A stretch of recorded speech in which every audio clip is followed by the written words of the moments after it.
Bonjour à tous et bienvenue dans votre journal des produits de bourse de l'Upsat du jeudi 7 février. Paris perd pied, le CAC 40 plonge d'1,40%. Il est en dessous des 3700 points à 3640 points.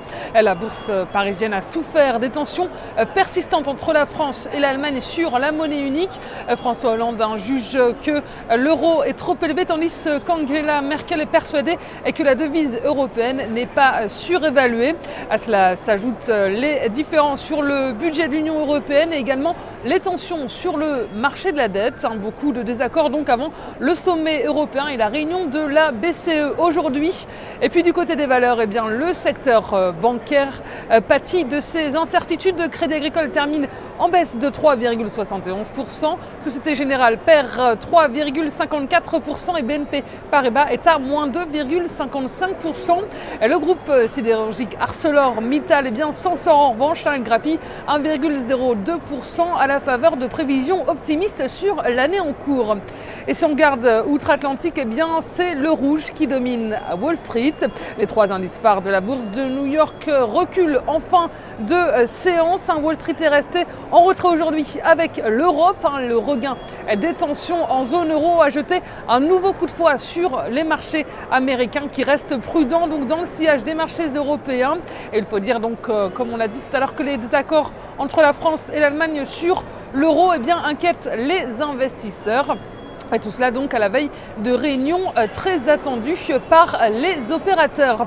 Et les marchés américains n'ont pu s'appuyer sur aucune statistique pour faire évoluer la tendance. Et la séance a tout de même été rythmée par quelques résultats d'entreprise car les publications se poursuivent sur la cote américaine avec notamment Walt Disney et Time Warner. Croissance record donc sur 2012 et un premier trimestre prometteur pour le géant du divertissement Walt Disney qui s'apprécie d'1,42% à la clôture. Et le groupe de médias américain Time Warner affiche lui aussi un résultat meilleur que prévu.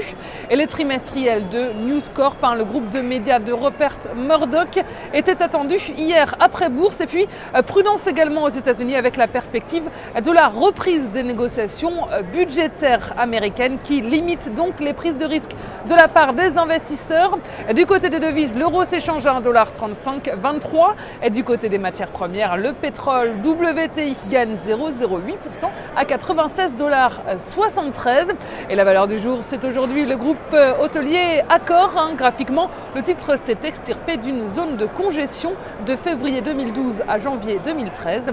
Et les cours sont soutenus par la moyenne mobile simple à 20 jours. Et enfin, l'indicateur de vitesse RSI se maintient au-dessus de sa zone de neutralité.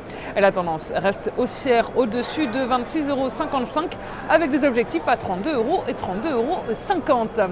La stratégie qui vous est proposée pour jouer cette valeur, c'est l'achat du Warrant Call Accor à 3097 T d'Unicredit au prix d'exercice de 29 € et d'échéance au 7 juin 2013. Voilà, c'est tout pour aujourd'hui. Très bonne journée et on se retrouve demain.